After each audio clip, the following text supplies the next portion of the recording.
Juan Kapitulo 6, versikulo 35. Si Jesus miingon kanila, "Ako mao ang pan nga naghatag sa kinabuhi. Ang muari kanako dili nagayod gutomon, ug ang mutuo kanako dili nagayod uhawon." Ang mga puno Pan sa kinabuhi. maglikon unta sa mong pagtuo ug gagakabi sa pagtuman sa imong mahal nga kasuguan.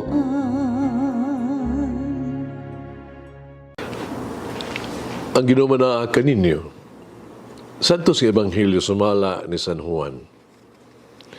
Si Jesus mingon ngadto sa mga Hudiyo, "Akong amahan nagbuhat, hangtod karon, ako usab nagbuhat." Tungod niini, misamo tinuon ang tinguha sa mga kadagkuan sa mga Hudiyo pagpatay kaniya, sanglit, dili lamang kay gilapas niya ang balaod sa adlaw ipapahulay, kundi mingon pagayod siya nga ang Dios iyang amahan, ug ang giingon ni nga gipakasama niya ang iyang kaugalingon sa Dios.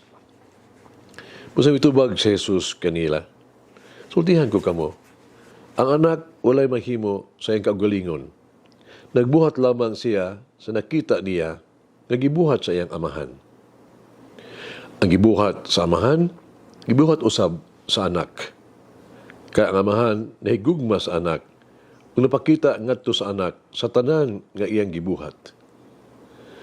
O gipakita pagayod kaniya sa amahan ang mga butang nga labi pang kahibulungan kay niini.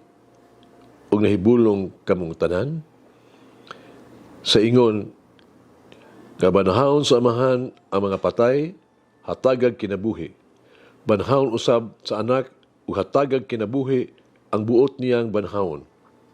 Ang amahan dili maghukom kang bisan kinsa, kay gihatag niya sa iyang anak ang hingpit nga katungod sa paghukom. Haro ang tanang mapasidungog sa anak, ingon nga sila nagpasidungog usab sa amahan. Ang dili pasidungog sa anak, dili usab magpasidungog sa amahan na nagpadala kaniya."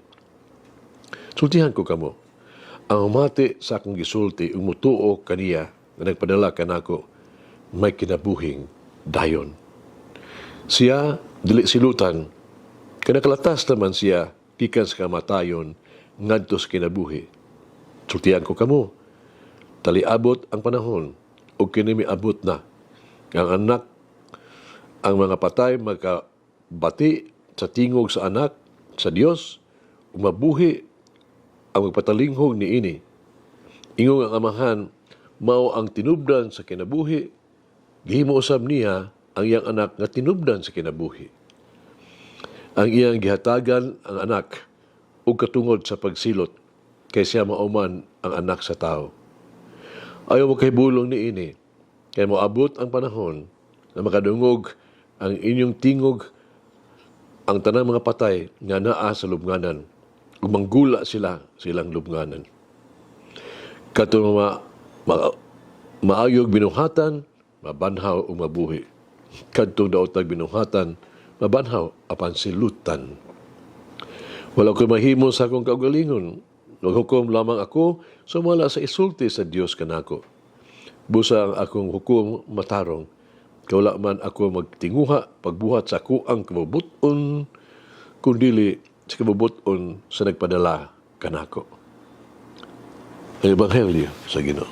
Pasalamati ang Ginoo kay siya maayo, ang iyang gugma mulungtad hangtod sa kahangturan. Pasalamati ang Dios sa tanang mga Dios, ang iyang gugma malungtaron. Pasalamati ang Ginoo sa mga Ginoo, ang iyang gugma balungtaron.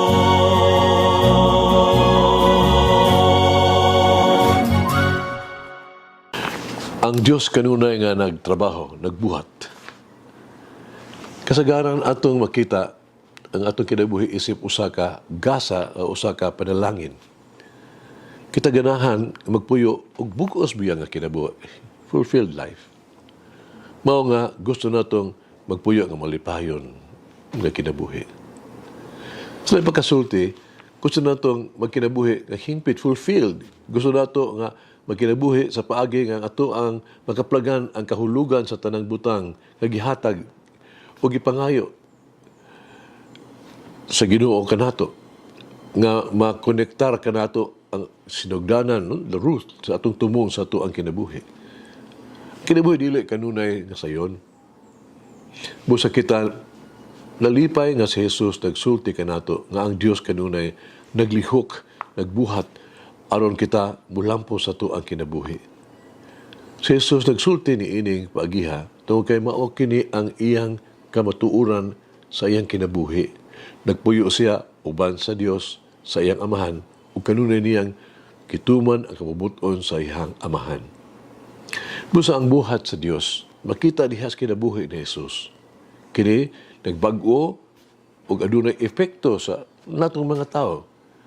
Si Jesus usab nagtrabaho, no? Nagbuhat ug trabaho gihapon.